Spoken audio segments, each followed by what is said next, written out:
stranger things have happened. Brandi Glanville went from a friend of to a housewife. Now her future is very uncertain in the Bravo world. So where are we going to go from here? I don't know. I find that interesting. Like how, I mean, Melissa doesn't want to know about Teresa when she's with Jackie and vice versa. I just think Jackie is the key player. Some people think it's Dolores. Not really. I mean, I don't think Dolores is really friends with Melissa. And I also find it funny. All this stuff is leaking from the new season. We've heard like nothing about Dolores. What is Dolores' storyline going to be? Again, and no shade, more power to you, girl. You're able to stay on the show this long without really having any blood on your hands. She's another one. She's an example. I always say Luann de Lesseps is an example of how to play housewives.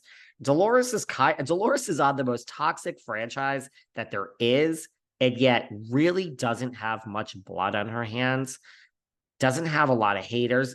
Not everyone loves Dolores. Let's just put that out there. But really, she stays under the radar, and that's not a bad, like, think for your personal, like, mental stability. That's got to be a good way to live. Like, Dolores ain't in the Finstas.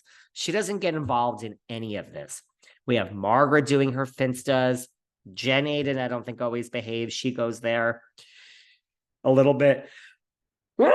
I apologize so much, you guys, but we're not stopping. This is why we listed here, because there's no edits. We're going straight through.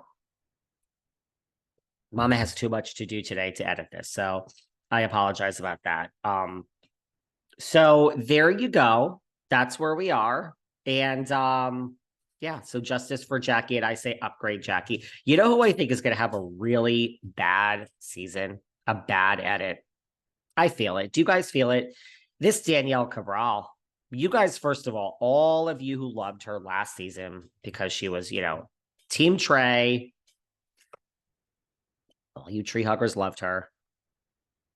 You guys loved her so much. Well, guess what? Here we are. I don't think she's going to have a great season. I really don't think she's going to have a great season, this Danielle Cabral. I think that you guys are starting to come for her, first of all.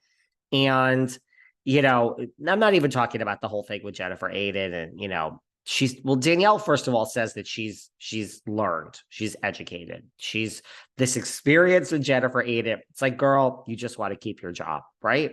Let's just face it. So that's where we are. I don't think she's going to have a good season at all whatsoever. And I don't mean that in like, you guys are going to come for her. I think she's going to have a bad edit and we're just going to take it from there. That's really where I think we're going with this. You know what I want to talk about? Oh, before we get there, speaking of newbies, although she's not even new anymore, I think Cabral's going to have a bad edit. We're not hearing, in the beginning of the season, we heard that John Fuda had to confront Louis, because of where they left things at the reunion and the whole baby mama. And we heard a lot of stuff about the baby mama drama. But in the past, I would say month, we haven't heard a lot about Rachel or John, but we've heard more about John than we have Rachel. I think, here we go again, John has drank the Joey Gorga Kool-Aid. He really has. I think John is more of the housewife than Rachel, as Joey Gorga is more of the housewife than Melissa. And I don't really say that in such a positive way. A lot of you guys like the men. I still think they're going to phase the men out. I stand by everything I said last week, but I don't like when the husband is more of a thing. We have Harry Hamlin. Did Harry Hamlin become more of a thing than Lisa Rinna? He easily could have. He's Harry Hamlin. No. He wanted to stay away from those cameras and fade into the background. So I don't know. I think Rachel Fuda, though, will get a decent edit. I think, fading into the background, a la Dolores Catania, it works. So I think Danielle Cabral is the one that is now going to have a season that no one's going to, I don't think she's going to be happy. And I just think Fuda, we haven't, where is she? We haven't heard a lot about her. I don't think her job is in trouble. I don't think anything's happening. I just think she's not going to be I haven't heard about her. I want to talk about the newbies. Let's talk about the rumored newbies. Now, first of all,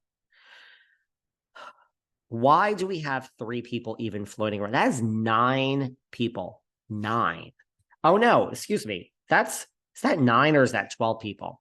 I counted the other day. It's a lot of people. Okay. So they're all Danielle Cabral's friends. Now, look, they're not all going to make it. Okay. I don't think there's one that is more likely to make it than the other. So do you guys know about, have you heard these names? So let me just take a minute. I mean, I've taken a minute out of my day. Let me bring you up to speed on the 3 people, because we keep saying that Danielle Cabral has these friends.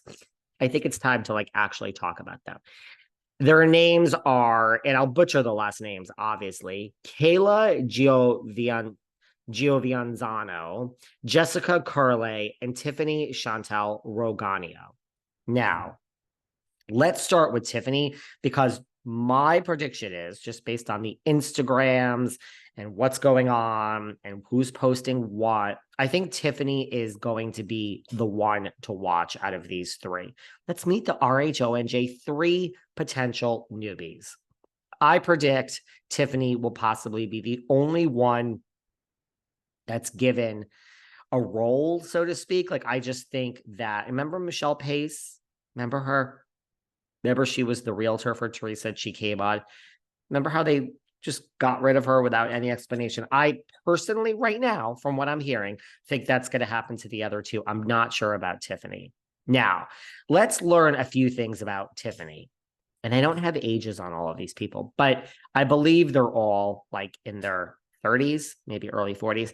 So we don't know much about any of these people. But Tiffany, first of all, let's start with this, was on The Amazing Race. Okay, that's an interesting fact. I mean, is that a good fact? Is that a bad fact? I don't know if we know, and I don't really know if it really matters, but she was on The Amazing Race. It's not a bad fact. She also, on her bio, is represented by CESD talent. Now, that's not William Morris. It's not like a huge, but like she has a talent agency representative. So you know how I feel about this. Like, I think that's part of what, for me, and I think for a lot of you, is coming out about Danielle Cabral. Like, when Danielle says things like, I've wanted to be on TV forever, I've wanted this, like, that doesn't endear us to you. You know, like, that's not what we want to hear. We want natural. We want people that are plucked out of nowhere, which I don't even know if that's the case anymore. Like, is that even possible? I don't know. But that's, she's also a former NFL cheerleader, Tiffany. So Amazing Race has a talent agency, former NFL cheerleader. I mean, too much, too inauthentic. You want this too bad? Or like, honey, where have you been all our lives? Is she the next Monica from Salt Lake, who I am just loving? Although she too, you know, we've poked holes in her story by Meredith and everything. So that's Tiffany.